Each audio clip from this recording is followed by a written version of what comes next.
Yo, what's good, YouTube? We're with the legendary Bradley Haywood. What you saying, bro? Yeah, it's good. You okay? Yeah, good, man. So, what did you do today? I wasn't shit for a change and just sliced people occasionally. But yeah, I got second at Gloucester Regional. So I'm very happy about that. Second? Oh no, sorry, third. Sorry, third. Man, get ahead of yourself there, right? Yeah, I know, too big for my boots. Yeah, so it was like 80 people, 7 rounds, and you went X1, right? Yeah, I didn't think I was going to win the last round, and shouts to Betty, he had like a crack board, and I didn't think I was going to win, but I don't know, just came to me. I don't know, it was a really sick game. Okay, let's get into the good. What'd you play? So it is basically like almost a conventional PK Brave deck, but I tried to like circumvent some of the issues I have with the deck. Obviously, since JY introduced me to the deck back in November, there was things I didn't like about, when it was like 45 and it had more go second cards, then prioritizing like being able to play most games. I understand it though, because like Scythe is very oppressive and it's a very, very unhealthy element of the game. But like I felt like what I wanted to do was, if I played a lot more engine pieces or cards, then I'm playing a lot more of the games where they don't have Scythe. A lot of people are ending on like 2 forms of interruption, and it really paid off, I think, in like the last round, for example. Cracking a board of like DPE, Hot Red, and Griffin. It's not a lot, but like it's definitely something. But yeah, I'll just go into the deck and I'll kind of explain my reasoning for everything. We got a debut of the Brad token, right? This is the first event it's debut? No, I use it at Preston, and all the boys are using it. Jordan, Gallagher, and all that are using it. So shout out to them as well. But first off, before I go into the profile, I also want a massive shout out to like all my opponents. I've never had like a pleasant experience playing like 7 rounds. All my opponents were super nice, just nice conversation. It really like helped make that the overall experience great as well. And then shout out to the staff as well, who were really friendly as well. So I played quite a lot of PKs. The reason being is because they are like the most impactful cards in the deck. Obviously, like trap cards aren't very consistent, but like these in particular, and this is fine as well. Just allows you to like start playing or like have the better end boards. If you start with just you can have like combinations of just 2 of the basic level 3s, where like you have like junk forward and wielder to like actually slice your opponent, but that won't allow you to do it with the adventurer engine. Whereas the best hand in the deck is going to be one of these 2 with the boots. Because that's basically, these 2 is a full scythe combo, and then Cherubini is going to send the Enchantress, which is going to allow you to scythe lock your opponent. And then, speaking of which, these cards. And then, in terms of the rest of the monsters, it's just, this time, I didn't play these at Preston. I just figured that, like, there's reasoning behind these besides the fact that they're just good, like, the best hand traps in the format. And the level 3s, I guess, they combo, right? Yeah, which will make yourself more, will explain itself more as I go through the list. And then, just first off, this card just has to go. Like, there's no ifs, ands, or buts. It's just unhealthy. I saw so many people scything each other throughout the whole event, and I lost. My only loss today was against Christopher Nielsen, who got second. He scythed me games 1 and 3. I played against Sahab Shah in round 6. I scythed him in game 2 of our match, and yeah, it's just not very pleasant. So, so this is it for the monsters. For spells, is it 60 cards? Yeah, it's a 60 card deck. Like I said, I wanted to try and like circumvent the issues that I found with the 45 card deck. JY, when he gave me his list, it didn't prioritize stuff like this. I understand it though, because they're not very like high impact cards. They're more like consistency cards. So I'm trying to like see a combination of like a PK with an extender or something like that. In the worst case, in the scenario, I don't see the absolutely insane opening. For other spells, it's just relatively self-explanatory. I like this actually because this was very, very clutch in the last part of my last round.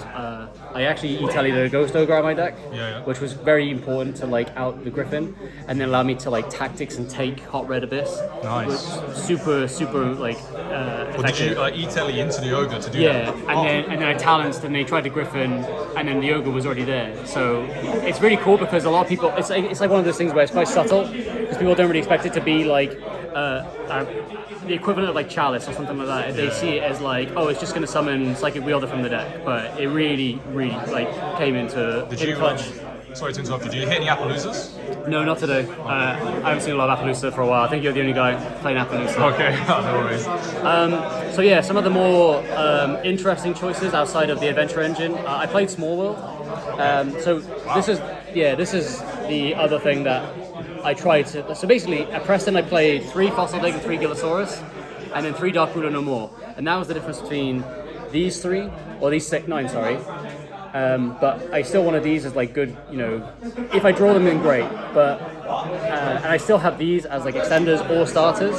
So what this card does is that it just kind of allows you to see the more high impact cards. If you have like a surplus of like all these basic extenders and say like this, or you have like a combination of these with this, it allows you to get like the more high impact cards like Enchantress or like a PK, and it just makes your hands a lot more stronger. Obviously you're playing with a 4 card hand if you're going first, but like it just makes your hand that much more resilient to interruption, where I think that's like where the payoff lies. And then yeah, so same with like cards that are bad against certain matchups too. If you go like second and you play against like a trap deck, stuff like this is going to be very high impact, but like Small World allows you to get rid of those cards to go for the Enchantress, which is going to bait and remove a lot of other cards by itself. So yeah, it's definitely something that is more interesting. I'm very glad that I played it. So that's what I mean. It acts like a hand trap or an extender or a starter. So I liked it a lot.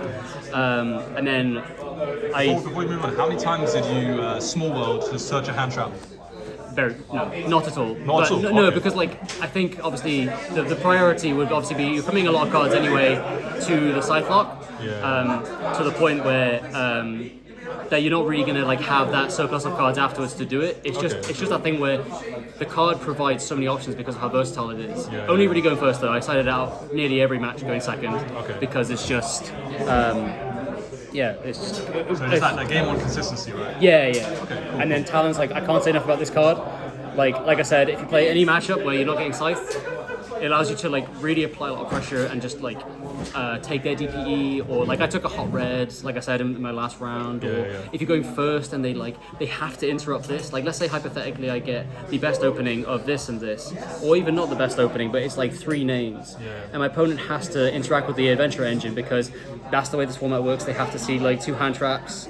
This removes the hand trap, or if your hand is bad, you just have these 2 names, then and you fail to get to this or a PK, then like it allows you to like draw 2 cards, and I think that's like super impactful. So I played Droplet as well. Nice. Just trying to like out the Scythe Lock, Riot Varamesia. So again, like at this point, like everything is relatively quite standard. You know, there's nothing really that breaks the mold. The only thing that I really wanted to experiment with was Small World because of like the options that it gives you.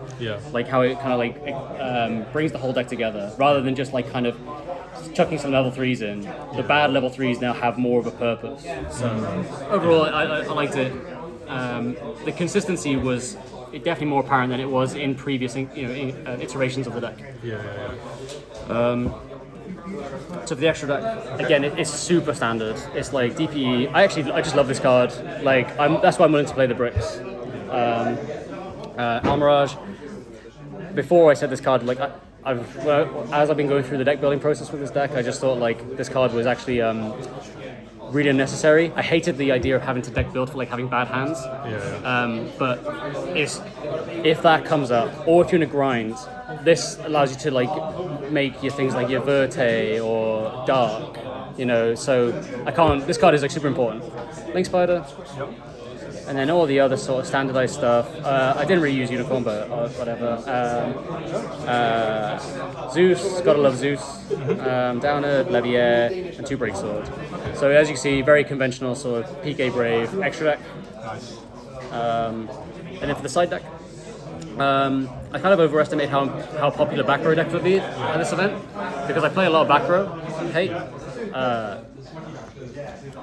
So the reasoning is just like I play a lot of like combo-centric cards going second, so like, you know, the Droplet, the Ogres, the Ashes, or Talents maybe, but if I feel like they're playing a lot of back row, like I played against Exorcister in one of my rounds, and that deck just sets like 3 back row, and that's how it interacts. So to use Lightning Storm to get rid of all back row is just like, I felt like it was really, impactful. It allows you to then like use the rest of your cards to actually then try and grind it out. Yeah. But yeah, I didn't really play against many back row decks outside of that. Yeah. I mean, my motto is always you can never have enough back row removal for regionals because you're always playing against Rogue, and I guess the Twins coming clutch for Literally the PK match. The Prank Kid matchup. Yeah, Right? literally just Wild Wild West format.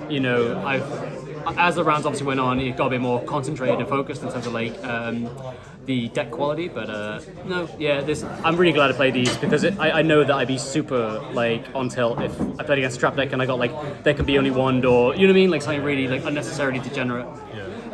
Wait, skill drain's at 3 as well, right? Yeah, I don't want to talk about that. Yeah. This is really bizarre, but 2 draw. Yeah. This is the 14th and 15th card in my side deck. Okay. I was up to like 1, deciding if I wanted to play this. So these were the last 3 spots in my side deck.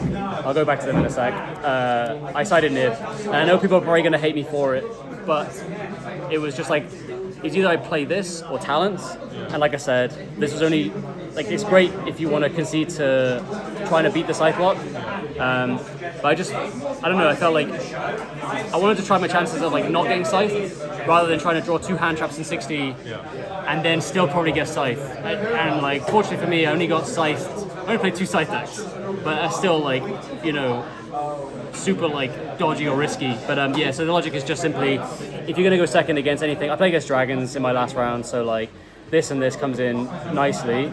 But like, otherwise, like these were just like great. But these were the last 3 spots I couldn't really decide on because it was 3 draw, and then it was 3 anti-spell. And I played 3 anti-spell at Preston, but the deck actually has quite a surprising amount of spells to like, follow up with.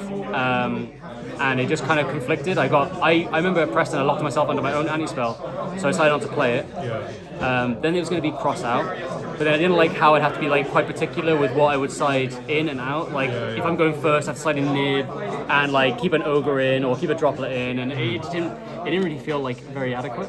So I decided that like I would just focus on consistency for going first.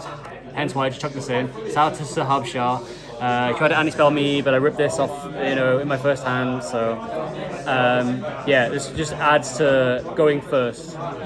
And then the 2 draws, it was just the thing of like, if I play against like dragons or adventure centric decks, hopefully it comes into play and is like actually very high impact. But I never resolved it. So these, I think, as a side deck, everything else is like more or less fine. It's just like these 2 might be the only 2 things subject to change. Okay. But that's the list. Sweet. Any last words? So like I did, I shout out my opponents and the staff of the event. I want to shout out obviously everybody who like tests with me or supports me, like JY Sharif, Christopher Nielsen, all of the Quiche chat. I'm gonna try and rattle them off. Nadir Mazzoni, Jordan Gallagher, Raphael Nevin, Vladis Baranovskis, Darren Stevenson, Tim Cox. The goat. Yeah, the goat. Tim the goat. I've forgotten everybody. I think I said Raf.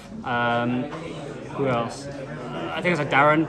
And everybody else in the Quiche chat. I'm sorry if I forgot you. All the guys from Cardiff. Omar, Jawed, Jawed, Omar, of course, sorry. Luke. Shouts to all these guys. All the guys from Cardiff, who said my deck is shit. That's it. Shouts to JY again, life coach. But thank you guys. This is the first of many regional tops and YCS tops. Don't worry, Bradley Haywood is coming. The red is coming to take over, alright? I had to get the rust off. Yeah. Regional top number 7. Don't worry, red is back, alright? Prime red, alright? Alright, guys, subscribe to my channel. It's been your boy JY Sharif, and take care. Bye.